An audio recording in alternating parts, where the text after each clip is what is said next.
Alrighty, let's get into this. I have a collective haul for the Salon Perfect brand. I had a lipstick on my teeth earlier. And Salon Perfect is a brand that I have visited a couple of years ago. I think I bought some of their neons. I don't know if they were called neon pops at that time. I think they were just neons. And I think I talked about them in a video. And I'm pretty sure I mentioned that they had pretty crappy formula. It just turned me completely off to the brand. Never repurchased from them again. I got rid of those polishes. I think I may have given them to my daughter, if I'm not mistaken. But Jody from Jodis Polish has been talking about them. So I thought, why not visit the brand as a whole again. So this is a collective haul that I've done within the last 3 months. I didn't pick them all up at the same time, so I thought I would show you guys what I got, number one, and then swatches of the polishes. I only owned 2 polishes from Salon Perfect. That's all I had in my stash, and they were both glitter polishes. I'll start off with the creams, and I'll start off with this one right here, which is the one that Jody talks about. I'll link Jodis channel down below. She's strictly nail polish. I believe she only does nail polish videos, or at least that's pretty much all I watch from her. This is Georgia Peach, which is the one that she adores, and I believe it was recommended by a lot of people to her. This is a cream pastel peach, really pretty. It is a 3-coater though.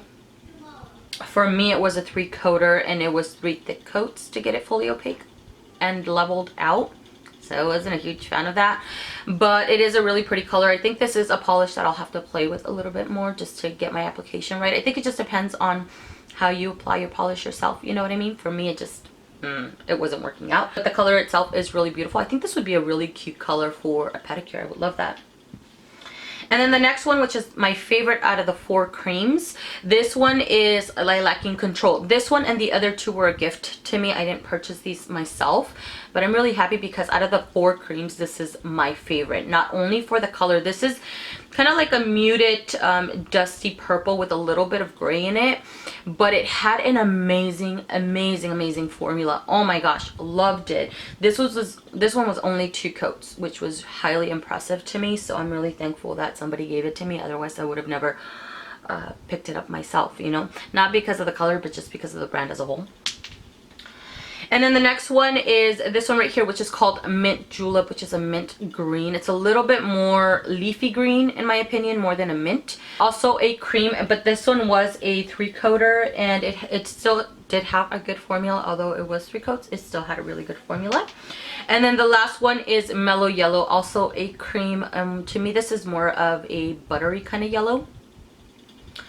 And this one took 3 coats, which was a standard for a yellow. It wasn't a difficult yellow to work with. It just took 3 coats. And for me, I don't really tend to go over 3 coats.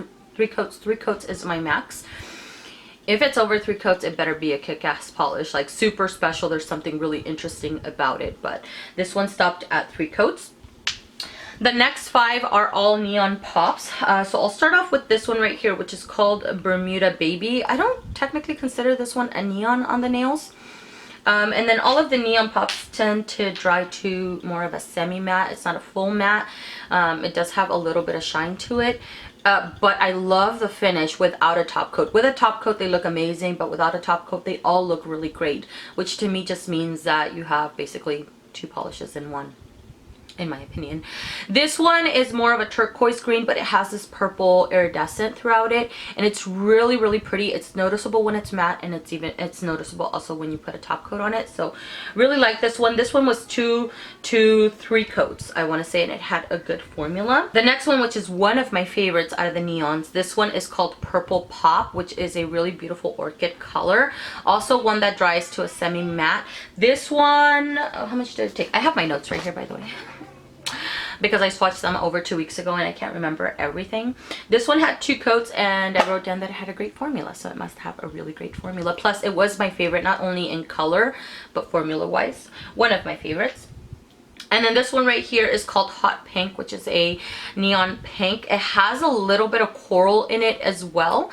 Also one that dries to a semi matte, but this one did take 3 coats, and even at 3 coats I noticed some bald spots. But again, that could just be my application, you know, I need to play with them a little bit more. but it was just a little finicky. Beautiful, beautiful color. And then this one is called Copacabana Girl, which is more of an orange. So I'll compare it to this one, which will bring out more of the pink in this one than this one. This one's more orangey. And what I find interesting, which one of these had more of like that little pearlescent? It's not a whole, like a noticeable pearlescent finish, but it's not a full cream, which is what I found interesting about this particular polish, considering it is a neon. It's not overly noticeable, but if I look closely, there is a little sheen to it. You know what I mean? Really, really pretty. But this was another one that was a 3-coater, and even at 3 coats, I still noticed some bald spots. So it's just playing around with the brush and trying to get an even application. So I think that's it's just practice. And then the last of the neon pops is this one right here, which is called Violets Are Blue, which is a violet blue. This one was another one of my favorites from the neon pop, not only for the color but also for the formula. This one was only 2 coats, and it is another one that dried to a semi matte.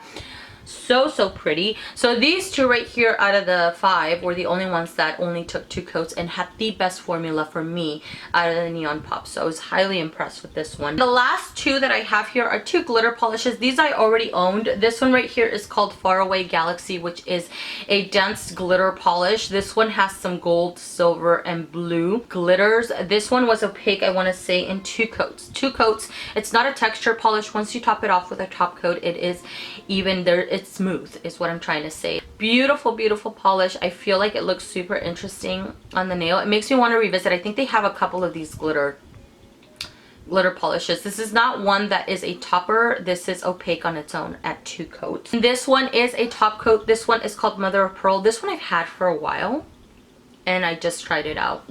I actually topped it over the Violets Are Blue. Violets Are Blue, and I love the way that it looked. This one has some iridescent glitters, multi-size iridescent glitters. There's some micro glitters and then larger glitters throughout it. They're just little round glitters. I love how they stood out against the blue, and I think this would be really great over many different color polishes. So really enjoyed this one, and this one you only need 1 coat. I did not try to apply this one on its own. I should maybe.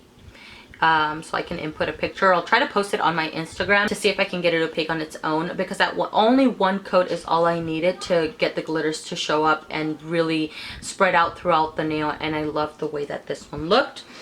That is everything for this haul, guys. Thank you so much for taking the time to watch. I really appreciate it, and I will see you guys in the next one.